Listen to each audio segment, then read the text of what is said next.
복음을 증거하니까 하루에도 3,000명, 5,000명이 변화받고 주님 앞으로 돌아오는 그러한 부흥의 역사가 일어났습니다.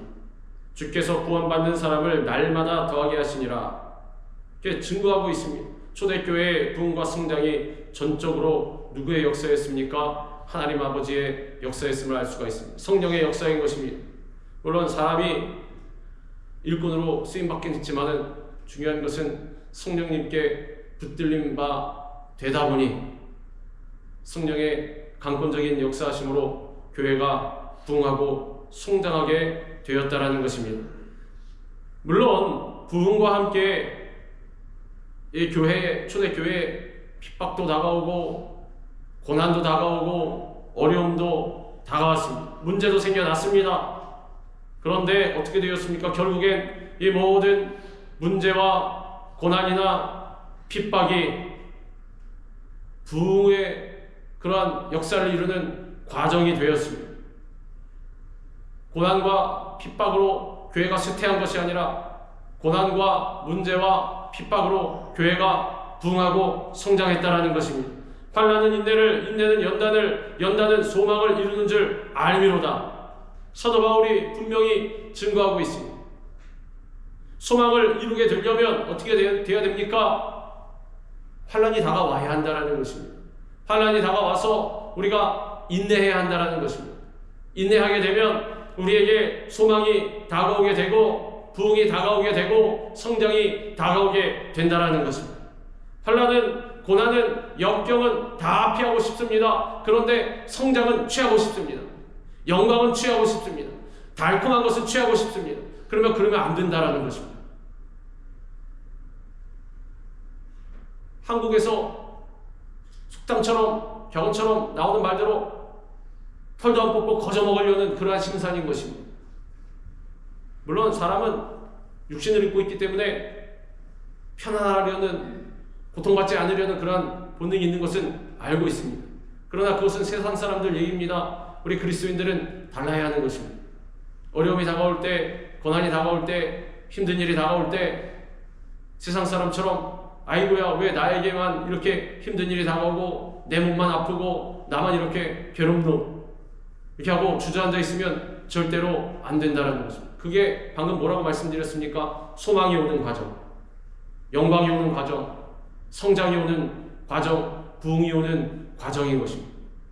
환난이 다가온다라면, 고난이 다가온다라면 물론 내 죄 때문에 다가오는 경우도 있지만 만약에 그게 아니라면, 아니 죄 때문에 다가오는 경우도 마찬가지입니다. 죄 때문에 환난과 고난이 다가온다라면 우리를 부르시는 것 아닙니까? 깨닫게 하시려는 것 아닙니까? 올바로 성장시키시려는 하나님의 놀라운 섭리 아닙니까? 그러면 할렐루야, 하나님 감사합니다. 저를 잊지 아니하시고 돌이킬 수 있는 자리로 불러주셔서 깨닫게 하셔서 회개하게 하셔서, 죄 때문에 다가오는 환난도 마찬가지, 그렇지 않은 환난도 마찬가지, 어떤 환난이 다가오든지 그리스도인은 어떻게 됩니까? 감사할 수 있는 것입니다. 결국엔 합력하여 선을 이루어 자녀들이 잘되게 만들어주시는 하나님의 역사이기 때문에, 성령의 역사이기 때문에, 교회도 마찬가지입니다. 교회에 문제가 다가온다, 어려움이 다가온다, 환난이 다가온다. 아하, 이 과정을 하나님의 은혜로 잘 통과하면 결국엔 성장과 부흥이 다가오겠구나. 초대교회도 그러지 않았습니까? 교회 내에 다가오는 모든 문제를 다 극복하니까 더 큰 부흥이 다가왔다라는 것입니다. 모든 것이 합력하여 선을 이루게 된 것입니다. 교회가 부흥할 때 문제가 생기는 것은 전혀 이상한 일이 아닙니다. 중요한 것은 문제가 다가왔을 때 문제를 어떻게 바라보느냐, 문제를 어떻게 해결할 것이냐, 이것이 중요한 것입니다. 그런 말 있지 않습니까? 사람에게 다가오는 사건이나 어떠한 일로 인해서 그 사람이 망하는 것이 아닙니다. 그 사건을 어떻게 바라보느냐에 따라서, 어떻게 취급하느냐에 따라서 그 사람의 인생이 달라진다는 것입니다. 그래서 우리도 마찬가지입니다. 문제나 환난이 다가올 때, 특히 교회 내에 그러한 것이 있을 때에도 그것을 어떻게 바라보느냐, 어떻게 해결할 것이냐, 이것에 고민하는 것이 우리의 일이 되어야 하는 것입니다. 환난 가운데 인내하고 하나님을 바라보며 기도하면서 나아가면 문제가 변하여서 큰 은혜와 축복으로 다가오는 것입니다. 교회도 마찬가지, 개인도 마찬가지, 가정도 마찬가지입니다. 문제 해결을 통하여서 더 큰 부흥이 일어나게 되는 것입니다. 초대교회는 복음을 전하는 일, 그리고 구제를 행하는 일에 앞장섰습니다. 우리가 잘 알고 있는 대로 복음도 열심히 증거하고, 그리고 갖고 있는 소유를 갖고 또 자기가 들고 나와서 얼마를 일부분 갖고 나와서 다 나누고, 또 어려운 사람 도와주고, 나눠 쓰고, 같이 나눠서 먹고, 열심히 안으로 밖으로 주님께서 맡겨주신 사명을 잘 감당했는데, 당시에 이 초대교회에 두 부류가 있었답니다. 히브리파와 헬라파. 히브리파 유대인들, 헬라파 유대인들. 헬라파 유대인들은 당시에 약간 요즘 말로 하면 아웃사이드, 밖에서 온 사람들이었다라고 합니다. 그 히브리파 유대인들은 인사이드. 이 사람들 주류였고, 많은 학자들이 그렇게 얘기하고 있습니다. 그런데 헬라파 유대인 중에 과부들, 당시의 고아와 과부는 사회의 가장 약자라고 생각했습니다. 그래서 구제의 대상이었습니다. 주 구제의 대상. 그런데 이 헬라파 유대인들의 과부들이 교회의 구제 대상에서 가끔 빠뜨려졌습니다. 제외됐습니다. 왜 그랬는지는 모르겠습니다. 이유가 나와 있잖아요. 뭐 미워서 그랬는지, 아니면은 뭐 왜 그랬는지는 모르지만, 그래서 헬라파 유대인들이 원망과 불평을 했다라는 것입니다. 파벌을 나누자는 것은 아닌데, 왜 약자 입장에서는 그렇게 생각하는 경향이 많지 않습니까? 상대적으로 밀려나면 왜 내가 왜 밀려났지? 그러면 왜 밀려났는지 원인을 찾다 보면 뭔가 자기 나름대로 해답을 찾지 않습니다. 그 중에 하나가 이제 파벌입니다. 그래서 가만 보니 내가 헬라파라 그런가? 또 가만 보니 히브리파는 다 구제를 잘 받는 것 같습니다. 나를 보니 헬라파는 나를 비롯해서 다 구제를 못 받는 것 같습니다. 항상 빼놓는 것 같습니다. 줄을 서 있어도, 여기 그렇게 나와 있지 않지만 줄을 서 있어도 히브리파 먼저 쫙 세우고 앞에서 다 나눠준 다음에 헬라파 과부들 딱 오니까 미안합니다, 다 떨어졌습니다, 내일 오십시오, 뭐 이런다라든지. 그러면은 속에서 부글부글 끓을 수도 있습니다. 왜 나만? 왜 우리만? 그래서 헬라파 유대인들에게서 원망과 불평이 생겨났다라는 것입니다. 그때의 제자가 더 많아졌는데 헬라파 유대인들이 자기의 과부들이 매일의 구제에 빠짐으로 히브리파 사람을 원망하니, 저는 그렇게 생각합니다. 히브리파 유대인들이 뭐 일부러 빼놨겠습니까? 일부러 미워했겠습니까? 그러면 공동체에서 내보내지. 뭐하러 같이 합니까? 그렇지 않습니까? 우리 이제 갈라집시다, 따로 삽시다, 뭐 이러지. 같이 있으면서 주는 것 없이 것도 없이 뭐 미운 사람도 아니고. 근데 자이든 타이든 간에 어쨌든 좀 이러한 일이 발생을 했는데 헬라파 유대인들이 히브리파 사람을 원망했다라는 것입니다. 중요한 것은 어떠한 경우에도 원망과 불평은 하나님께서 기뻐하시지 않는다는 것입니다. 제가 좀 전에 뭐라고 말씀드렸습니다. 문제는 다 생겨납니다. 그런데 문제를 바라보는 시각, 문제를 어떻게 해결할 것이냐는 그러한 자세가 중요하다는 것입니다. 자꾸 범인 찾지 말고 누구 때문이냐, 한 사람 마녀사냥해가지고 막 이렇게 하는 것이 아니라 문제를 바라보는 시각. 그런데 당시에 어떻게 바라봤느냐? 원망과 그냥 불평을 했다라는 것입니다. 히브리파 유대인들을, 히브리파 사람을 원망했다라는 것입니다. 이스라엘 백성이 430년간 종살이하던 애굽에서 하나님의 은혜로 말미암아 해방되어서 나왔음에도 불구하고 광야를 지나는 동안에 약속의 땅 가나안으로 가는 그 중간중간 어떻게 했습니까? 백성들이 하나님 앞에 계속해서 원망하고 불평하다가 결국에 어떻게 되었습니까? 심판을 받았습니다.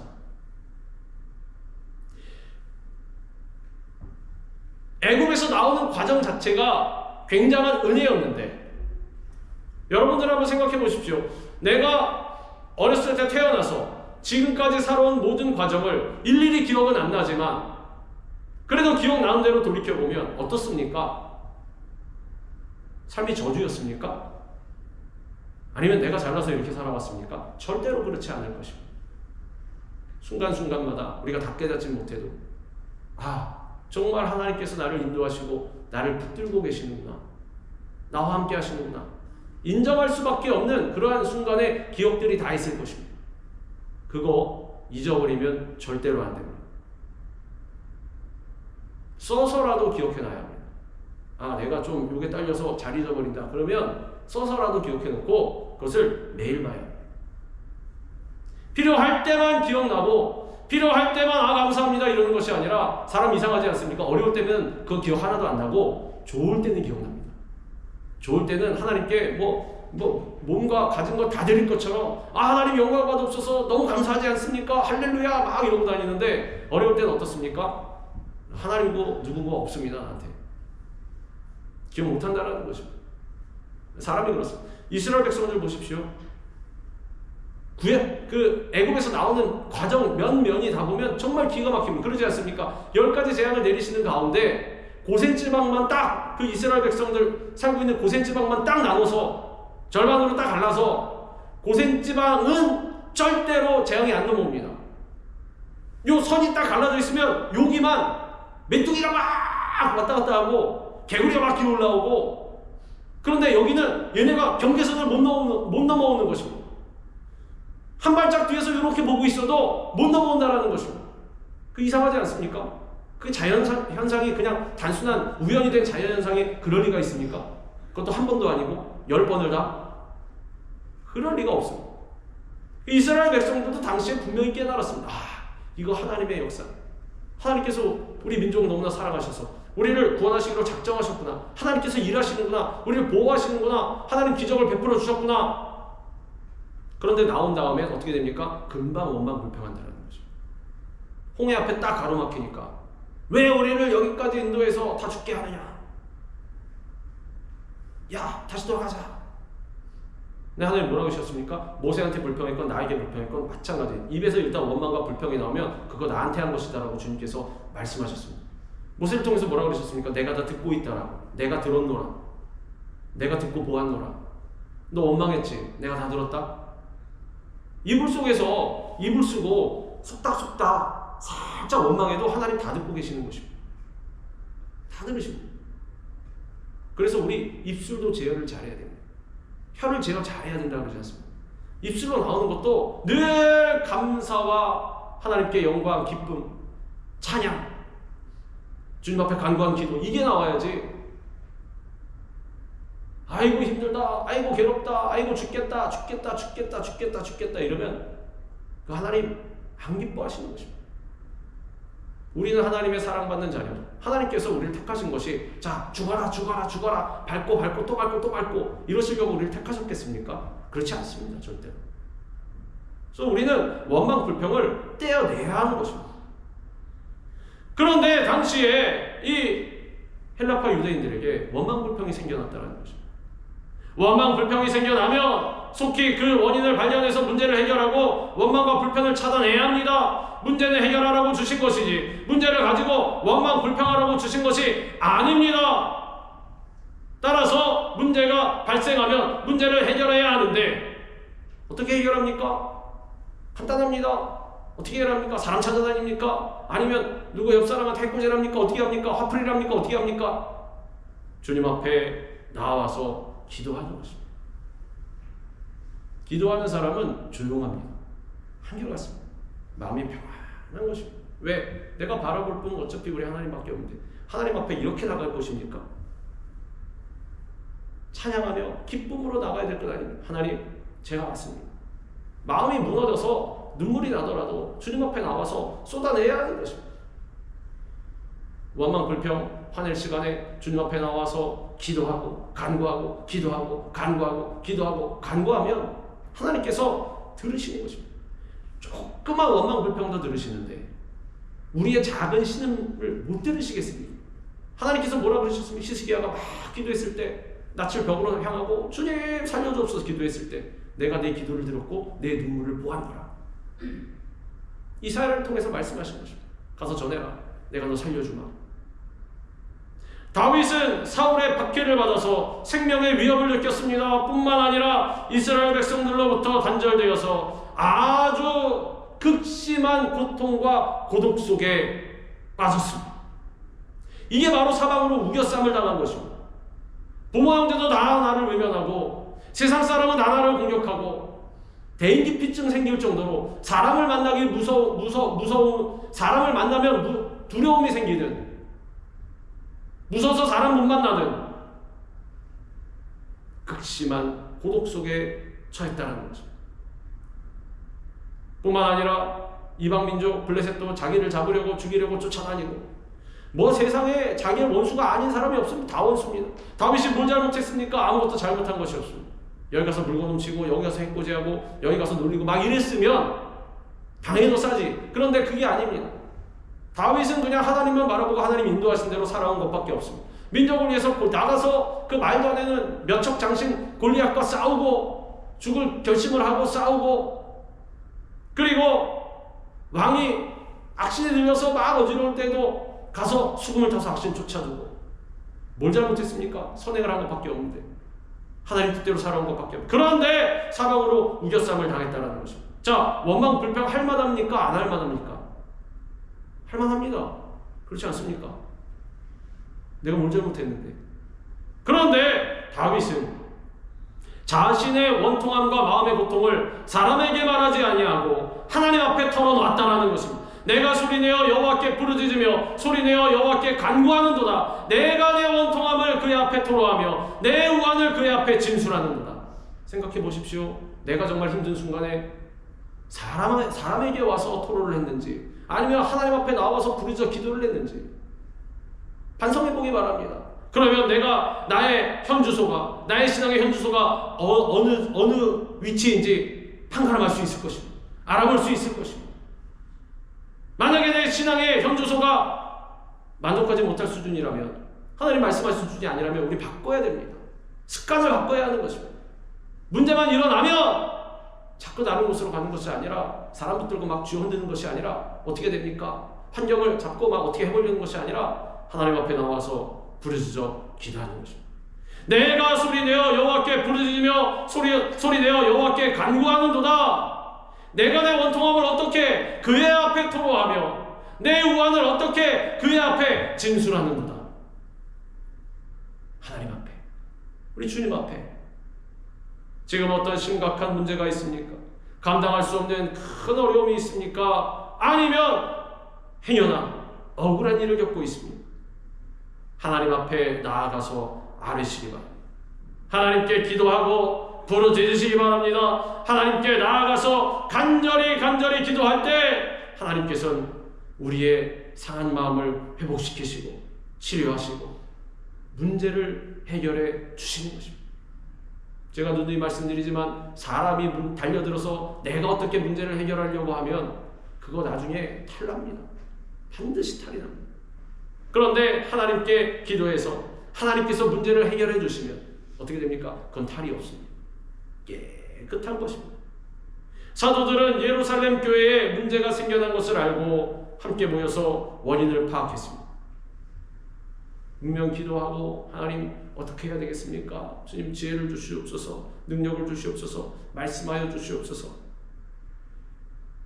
그런데 하나님께서 말씀하시길, 하나님의 말씀을 묵상하고 가르치고 전하는 일을 소홀히 하고 구제하는 일에 많은 시간을 빼앗겼음을 깨닫게 하셨습니다. 주님을 섬기는 일에 우선순위가 바로 되어 있지 않았던 것을 알게 하셨습니다. 12사도가 모든 제자를 불러 이르되 우리가 하나님의 말씀을 제쳐놓고 접대를 일삼는 것이 마땅하지 아니하니 열심히 복음을 증거하고 열심히 이웃을 나누고 섬겼습니다. 잘못한 것이 없습니다. 잘하지 않았습니다. 우리 교회도 그렇게 하려는 거 아닙니까? 그런데 뭐라고 합니까? 하나님의 말씀을 제쳐놓고 접대를 일삼는 것이 마땅하지 아니하니. 이게 비중이 바뀌어 있었던 것입니다. 하나님의 말씀은 가장 중요합니다. 복음을 증거하는 것. 그리고 그것이 중심이 된 상태에서 구제도 나가야지. 이게 어떻게 됐냐면 열심히 하다 보니 구제가 더 나간 것입니다. 외적인 일이 더 나간 것입니다. 사람이 그럴 수가 있습니다. 왜 그런지 아십니까? 복음을 증거할 때는 칭찬을 잘 못 받습니다. 근데 구제할 때는 영광과 칭찬을 다 받습니다. 구제는 누구나 하기 좋아해요. 나에게 구제의 마음이 있다. 사람을 대접하고 싶은 마음이 있다. 자랑하지 마시기 바랍니다. 그거 다 있습니다. 구제하기 싫어하는 사람 없습니다. 대접하기 싫어하는 사람 없습니다. 싫어하시는 분 손들어 보십시오. 없지 않습니까? 다 좋아합니다. 왜? 사람으로부터 영광이 다가오기 때문에, 칭찬이 다가오기 때문에, 나를 알아주기 때문에. 여기도 전세가 역전됐다라는 것입니다. 사람이 그렇습니다. 잘 모르면 분명히 나는 똑같이 하는 것 같은데 어떻게 되었습니까? 뭐라 그럽니까? 하나님의 말씀을 제쳐놓고 사도들이 복음 안 증거한 거 아닙니다. 말씀 증거 안 한 거 아닙니다. 다 했습니다. 사도들이 기도를 안 했겠습니까? 말씀을 증거를 안 했겠습니까? 복음을 증거 안 했겠습니까? 근데 뭐라고 합니까? 하나님의 말씀을 제쳐놓고 접대를 일삼았다. 구제한 것도 뭐라고 표현했습니까? 접대를 일삼았다. 속되게 표현했습니다. 그것이 마땅하지 않다. 하나님, 제가 어느 틈엔가 제 자신에 매몰되어서 진정한 하나님의 사명의 비중을 파악하지를 못했습니다. 우리에게도 그러한 반성과 회개가 있어야 하는 것입니다. 하나님께 나아가서 기도는 하지 못하면서 하나님 말씀 대하지 않으면서 열심히 사람만 찾아다니면서 좋은 일만 하려고 하는 그것도 문제라는 것입니다. 가장 좋은 것은 같이 가는 것입니다. 근데 같이 가기가 사실 쉽지가 않습니다. 사람이. 그거 해보십시오. 똑같은지. 어느 한쪽에 비중이 더 크게 되어 있습니다. 그럼 우리는 뭘 선택해야 됩니까? 하나님의 말씀, 복음을 선택해야 하는 것입니다. 절대로 하나님의 말씀을 소홀히 해서는 안 됩니다. 말씀을 소홀히 하는 것이 문제의 원인이 되는 것입니다. 우리는 교회에서뿐만 아니라 세상 속에서도 말씀 중심으로, 하나님 말씀 중심으로 하나님 기록하신 성경의 원리대로 살아가야 하는 것입니다. 그리고 성령의 도우심으로 말미암아 레마의 말씀, 우리 마음 가운데 울려 퍼지는 성령의 인도하심도 받을 수 있어야 하는 것입니다. 내 삶의 가장 소중한 것이 예수 그리스도를 사랑하고 주님의 말씀을 지켜서 행하는 것, 예수님을 이웃에게, 가족에게 증거하는 것이 되어야 하는 것입니다. 그것이 첫 번째입니다. 그런데 예수님보다 나 자신, 아니 우리 가족, 나의 경력, 직업, 재산, 외적인 것, 이런 것들을 더 사랑하게 되면 여기서 문제가 나오기 시작하는 것입니다. 우리 욕심 같아서는 두 개가 잘 조롭게 가면 좋을 것 같은데 이쪽에 비중이 커지지 않습니까? 그럼 부딪히게 됩니다. 반드시 그렇습니다. 괴리감이 생깁니다. 그래서 이쪽은 슬슬 좀 포기하고 놓게 되어 있습니다. 왜? 여기는 아무 일도 안 일어나니까. 사람과의 관계에서는 금방 표시가 나지 않습니다. 근데 이쪽은 사실 표시가 안 납니다. 우리 육신 입고 있기 때문에 영적으로 감이 떨어져 있으면 모릅니다. 내가 영적으로 멀어지고 있는지 가까워지고 있는지. 그래서 이쪽을 놓게 된다는 것입니다. 그리고 마음 가운데에는 내가 잘 살고 있는 것 같이 그렇게 느껴지게 됩니다. 근데 사탄은 그 사이를 파고 들어옵니다. 그 사이를 싹 파고 들어와서 뭐라 그러냐 하면 잘하고 있다고 합니다. 그렇게만 하라. 그런데 당시의 사도들은 뭐라고 표현했습니까? 하나님의 말씀을 제쳐놓고 접대를 일삼는 것. 그랬더니 어떻게 되었습니까? 원망불평이 나오게 된다는 것입니다. 사도 바울은 이렇게 고백합니다. 내게 유익하던 것을 내가 그리스도를 위하여 다 해로 여기고 배설물로 여긴다라고. 내게 무익하던 것이 아닙니다. 쓸데없는 것이 아닙니다. 유익하던 것. 이 유익하던 것 중에 신앙생활에 유익하다라고 생각하는 것들도 분명히 있었을 것입니다. 물질 어떻습니까? 유익하지 않습니까? 구제하려면 물질이 있어야지. 주님 앞에 예물 드리려도 물질이 있어야지. 그렇지 않습니까? 그런데 내게 유익하던 것을 내가 그리스도를 위하여 다해로 여기고 배설물로 여김은, 그 다음에 내 주 그리스도를 얻고. 바울은 어떻게 생각했냐면 유익하다라고 생각하는 것들도 우리 예수님과 양립하면 예수님을 잃어버릴 수도 있다는 것입니다. 방금 사도들이 느낀 그러한 현상입니다. 사도들이 체험한 그러한 현상입니다. 내가 열심히 말씀도 증거하고 구제도 했는데, 이웃을 섬겼는데 어떻게 됐다? 말씀을 제쳐놓고 대접하기에만 힘썼다. 접대하기에만 힘썼다는 것입니다. 내 주 그리스도 예수를 아는 지식이 가장 고상하기 때문이라. 사도 바울은 그리스도를 얻기 위해 모든 것을 버렸다는 것입니다. 자, 보십시오. 그러면 어떻게 됩니까? 필요한 것은 하나님께서 물질이든 건강이든 뭐든 하나님께서 주십니다. 주님, 내가 주의 사명을 행하기 위해 이게 필요하지 않습니까? 그러니까 이것 좀 챙겨야 되겠습니다. 맞는 말입니다. 하나님께서 뭐라 그러시냐? 아니야. 너는 지금 나랑 같이 있어야 돼. 그리고 그건 내가 준다. 알았지? 솔로몬이 1,000번째를 주님 앞에 드리지 않았습니까? 1,000번째를. 다른 거 다 제쳐놓고 하나님 사랑합니다. 어찌하여 이 어린아이와 같은 쓸데없는 자를 하나님 이 많은 무수한 백성들 다스린 주권자로 삼으셔서 제가 어떻게 이 백성을 다스릴까? 어떻게 재판하리까? 주님 지혜를 주시옵소서. 그때 하나님께서 뭐라고 하십니까? 야, 그래도 네 필요한 거 다 있지 않냐? 근데 그것도 안 구하고 지혜만 달라고? 그래, 그러면 네 필요한 건 내가 다 줄게. 다 주신 것입니다. 그러니 예수 그리스도만을 바울처럼 그렇게 얻기를 원하는 그런 마음이 결국엔 우리에게 무엇이냐? 유익이 된다는 것입니다. 플러스가 됩니다. 절대로 무익함이 되지 않습니다. 우리도 예수님을 얻기 위해서 주님보다 더 사랑했던 것이 있다라면 모두 내려놔야 하는 것입니다. 사람도 마찬가지, 심지어 가족도 마찬가지. 마음이 아플 것입니다. 그러나 우선순위를 세워놔서 우리 예수님과 주님께서 맡겨주신 또한 사명과 배치가 된다? 그러면 버릴 수 있어야 하는 것입니다. 과감하게. 누구처럼? 아브라함처럼. 아브라함은 어떻게 했습니까? 하나님께서 야, 네 아들 있지? 그거 바쳐라. 아무 말 안 하고 며칠 길을 걸어서 그 3, 4일 걸어가는 동안 어떻게 되겠습니까? 갈등도 많이 했을 것입니다. 그런데 아무 말 안 하고 가서 그냥 묵묵히 나무 버려놓고 묶어놓고 잡으려고 팔을 들어서 그 하나님께서 이제야 네가 나를 경외하는 줄 아노라. 하나님의 그러한 사명의 시험을 통과했다는 것입니다. 그래서 복의 조상이 되었습니다. 만복의 조상이 되었다는 것입니다. 믿음의 조상이 되었다는 것입니다. 예수님보다 더 사랑함으로써 우상으로 만들어버렸던 것들에 대해 회개하고 돌이켜야 하는 것입니다. 예수님보다 누구를, 사람을, 아니면 무슨 조건을, 환경을, 물질을, 지위를, 명예를 만약에 더 중요하게 생각하고 있었다라면, 사람 같은 경우도 마찬가지입니다. 내가 사랑했던 어떠한 사람을 예수님보다 더 사랑했다라면 그 사람을 우상으로 만들어버리는 것입니다. 사랑하는 사람은 그렇게 하면 안 되지 않습니까? 그렇지 않습니다. 우상으로 만들면 안 되지 않습니까? 그걸 깨달아야 하는 것입니다.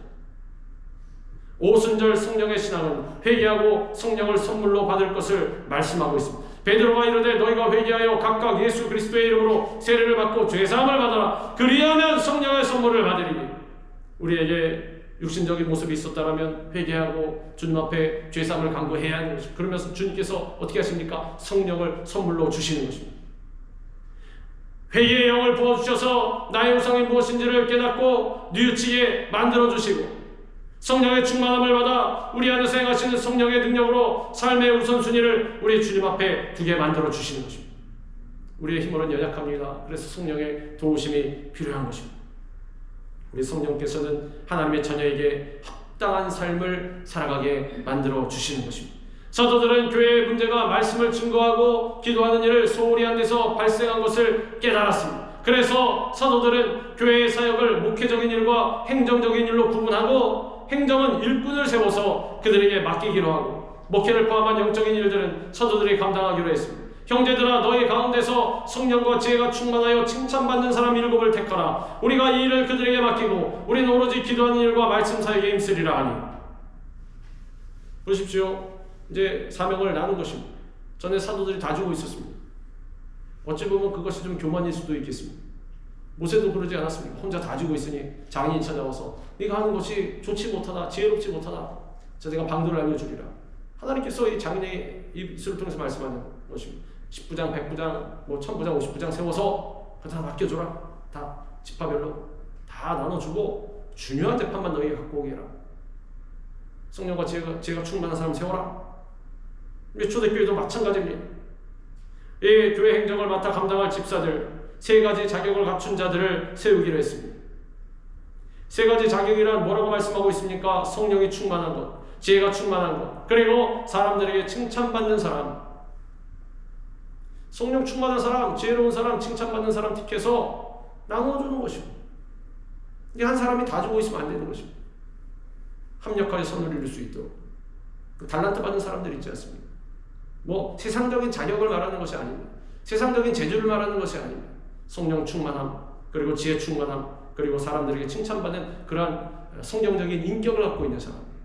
성령 충만한 주님께서 완전히 삶을 지배하시는 상태를 말할 것입니다. 그렇지 않습니까? 성령의 충만함을 받으면 성령께서 그 사람을 온전히 인도하십니다. 주관하십니다. 하나님과 날마다 교제하고 동행하는 것입니다. 하나님께 그 사람은 늘 하나님께 간구하고 하나님의 음성에 귀 기울입니다. 하나님의 말씀에 순종하는 삶을 살아갑니다. 그래서 하나님께서 시키시는 일을 하나님께서 기뻐하시는 형태로 능히 감당할 수가 있는 것입니다. 성령의 충만함 받지 않은 일꾼은 어떻습니까? 자기 맘대로 합니다. 자기 맘대로 내가 살아있습니다. 그런데 성령의 충만함 받은 일꾼은 어떻습니까? 성령이 온전히 충만하니 성령 하나님께서 일하시는 것입니다. 성령의 뜻대로, 주님의 뜻대로. 지혜에 충만한 것은 하나님에 대한 영적인 지혜와 말씀으로 충만한 모습을 가리키는 것입니다. 이 지혜는 어떤 지혜입니까? 세상의 지혜와 지식이 아닙니다. 성령 충만의 결과로 주어지는 하늘의 지혜, 거룩한 지혜인 것입니다. 오직 위로부터 난 지혜는 첫째 성결하고 다음에 화평하고 관용하고 양순하며 긍휼과 선한 열매가 가득하고 편견과 거짓이 없나니. 어디서 많이 들어보지 않았습니까? 성령의 열매입니다. 그러니까 성령 충만함 받으면 이러한 지혜가 있다는 것입니다. 이러한 지혜가 생겨납니다. 그래서 사람이 인격이 달라진다는 것입니다. 지혜로 충만한 사람은 하나님의 말씀을 잘 깨우쳐 알고 그 말씀을 현실에 잘 적용하는 것입니다. 하나님의 사랑과 진리를 이해하기 때문에 선과 악을 분명히 분별할 수가 있는 것입니다. 그래서 공과 사를 잘 구분합니다. 선과 악을 잘 분별합니다. 내가 집행하는 사람으로서, 내가 또 이 행정을 관리하는 사람으로서 이렇게 하면 안 되지. 또 이것은 또 하나님의 뜻이지. 이렇게 해야 되지. 잘 구분할 수 있는 것입니다. 지혜로 충만한 사람은 사리를 잘 판단하고 조직을 이해하고 일의 앞뒤를 잘 가릴 줄 아는 것입니다. 해도 되는 말과 해서는 안 되는 말도 분별하고, 그리고 어떠한 다툼이 혹시 있을지라도 화해자로 쓸 수가 있는 것입니다. 중보자로 쓸 수가 있는 것입니다. 이로써 많은 사람들에게 평안과 덕을 끼치고 사람들은 그를 통해서 하나님께 영광을 돌리게 되는 것입니다.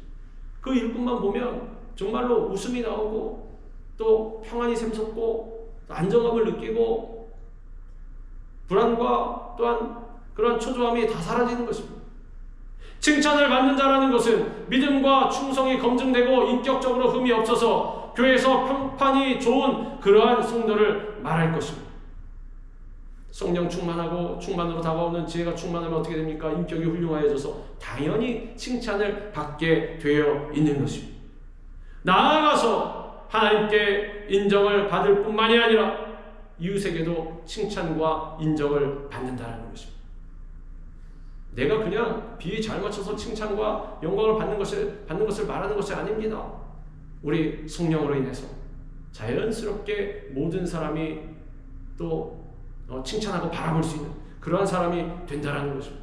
하나님께 쓰임받는 자는 성령과 지혜가 충만하고 인격적으로 성숙하고 모두에게 존경받을 만한 사람이어야 합니다. 아무리 좋은 일이라 할지라도 사람이 제대로 되어 있지 않으면 그 일이 올바르게 진행되지 않는 것입니다.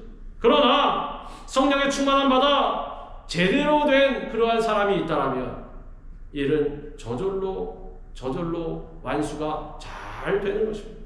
그러므로 우리 교회에서는 초대교회 집사들과 같이 성령과 지혜가 충만하고 모든 사람에게 칭찬받는 사람이 재직으로 세워져야 하는 것입니다. 우리 교회 재직들도 마찬가지입니다. 성령 충만, 지혜 충만, 그리고 사명감도 충만하고, 그리고 인격적으로도 훌륭해서 모든 사람에게 칭찬과 도전을 줄 수 있는 그러한 사람들이 되어야 하는 것입니다. 교회가 일꾼을 바르게 세워 구제 사역을 감당하게 하고 사도들이 말씀 증거에 전력을 다하니까 어떻게 되었습니까? 교회가 변화되었습니다. 하나님의 말씀에 생명력이 넘쳐나기 시작했습니다. 말씀이 성도들의 심령에 자리 잡게 되었습니다. 온 무리가 이 말을 기뻐하여 믿음과 성령이 충만한 사람 스데반과 또 빌립과 브로고르와 니가노르와 디몬과 바메나와 유대교에 입교했던 안디옥 사람 니골라를 택하여 사도들 앞에 세우니 사도들이 기도하고 그들에게 안수하니라. 하나님의 말씀이 점점 왕성하여 예루살렘에 있는 제자의 수가 더 심히 많아지고 허다한 제사장의 무리도 이 도에 복종하니라. 교회가 크게 부흥하고 하나님 말씀이 증거되고 교회를 핍박하는 자들 중에서도 이 순수 유대교 사람들 있지 않습니까? 그 중에서도 지도자들, 이 계층에 있는 제사장들까지도 회개하고 예수님을 믿는 놀라운 역사가 일어났다는 것입니다. 허다한 제사장의 무리도 이 도에 복종하니라. 이 제사장들도 변화되었다는 것입니다. 어떻게 했을 때? 교회가 올바로 세워졌을 때, 말씀과 성령으로 세워졌을 때, 교회의 신실한 일꾼들이 세워지고 말씀의 생명력이 넘친 결과 그 영향력으로 인해서 세상이 행복하게 되는 것입니다.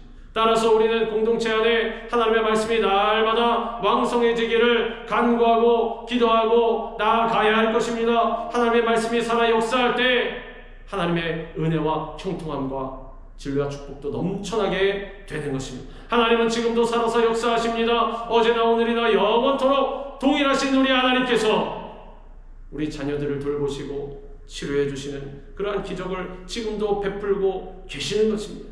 잠시 잠깐 고난이 있을 수는 있습니다. 그러나 그 후에 영광의 순간, 축복의 순간이 반드시 다가오게 되는 것입니다. 그러므로 고난이 다가오고 문제가 생길 때 어떻게 해야 합니까? 주님만을 바라봐야 하는 것입니다. 주님께 간구해야 하는 것입니다. 고난의 때에 나 자신을 돌이켜보고 삶의 우선순위를 바로 하게 돼야 하는 것입니다.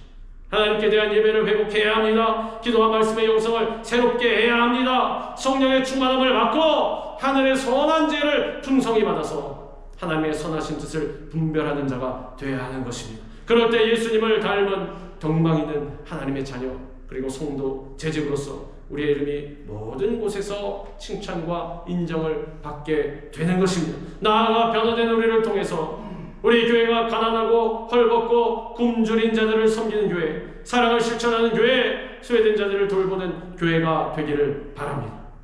일꾼 한 사람 한 사람이 몸담고 있는 우리 교회를 통해서 초대교회와 같은 선한 영향력이 온 세상에 앞으로 드러나게 되기를 우리 주님의 이름으로 축원합니다. 기도하겠습니다.